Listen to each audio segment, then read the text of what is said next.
Welcome back to Real Talk with Raini, where we take one real life question and create the next best step. We have an interesting question today that I think many of you are likely to identify with. But the very first thing that I want to do is say thank you to those of you who are sending in questions. You have really embraced the advice column format, if you will. And so I want to say, great job. Thank you. Much appreciated. And keep it coming. We do want to dig in. We want to get an answer for this individual. So here we go. Hi, Rainy. I need help with a family boundary thing that has kind of gotten out of control. My kids are grown and out of the house. And just over a year ago, I lost my husband. In the past few months, my family has basically started treating me like the default caregiver for our mom. Appointments, errands, paperwork, can you just swing by, all of it. And while I'm mostly past the heavy grief phase, and I'm happy to help out where I can, I'm not the one with the most free time. I actually have the most demanding job out of my siblings. But because they have spouses and kids at home, I think the assumption is that I'm the flexible one. We've never talked about it. It's more like I'll get a text in the middle of the day that says, Mom needs to go to the podiatrist. Can you get that scheduled? I'm at Mom's and her prescriptions are a mess. Can you swing by and help? Can you take her to this appointment? It won't take long. And half the time, it's not even framed like a question. It feels like it's already decided by everyone but me.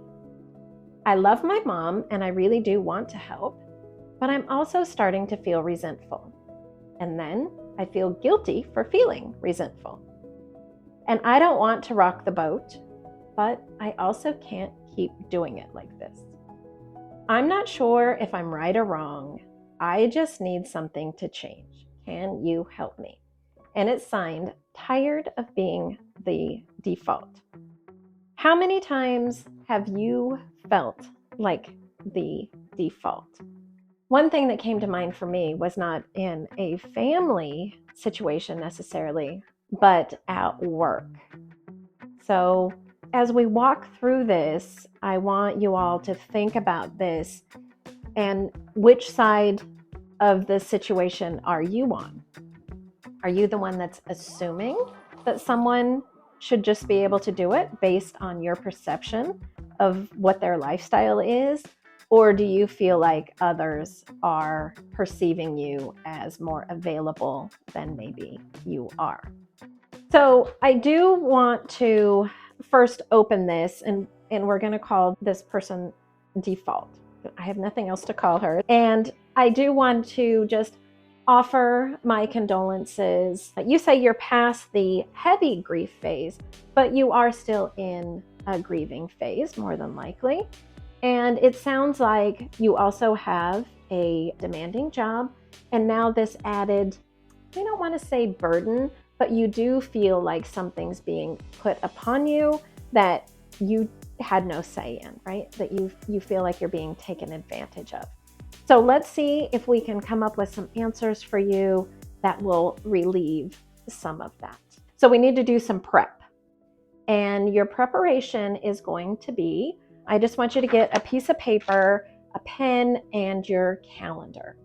And I want you to really take a good hard look at what you are available for time-wise for things to help take care of mom. Like realistically, what can your calendar endure? Okay? And as an example, what I want you to think about is maybe Mondays are more flexible for you than on a day where you have standing meetings. Something like that. So maybe on Mondays, you have a more flexible schedule. You could take mom to a appointment at lunchtime or after 2 or whatever that looks like on your schedule. But on other days, it would be a no, right? Like there's nothing available on X, Y, and Z days. So I want you to take a look at that, at your calendar. Then the second thing I want us to look at is your capacity. And what I mean by that is kind of your emotional, psychological, what are you capable of helping mom with? And I only bring this up because I guess I felt some shame around not being able to help with hygiene when my grandparents were needing help. So I could help with the cooking, cleaning, running errands. I am all on board. I can do all of that. But when it came down to bathing and helping out with hygiene and stuff like that, it was not in I wasn't capable of doing that. So just look at what your capacities are and then what your skill set would be best used for. So we all do some things better than others.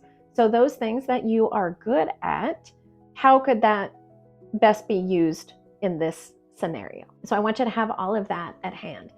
And now, after you get that put together, now we have your next best step, which is having a conversation, a real conversation, not a confrontation, a conversation with your siblings. And I want this to be without mom. She should not have any idea that this is happening. We don't want her to feel like she's being a burden or putting anyone out. We don't want that.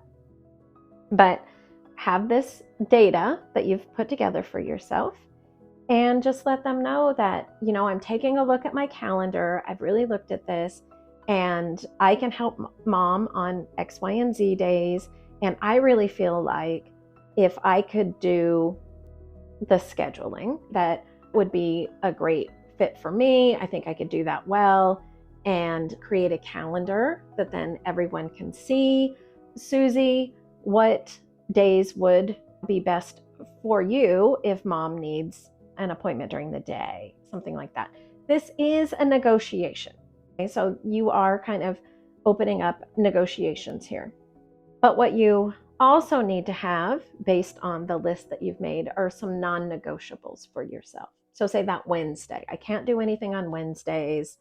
I don't feel like my skill set would be best used for whatever that is. In my case, it was like hygiene. And then give them an opportunity to figure out what works best for them as well.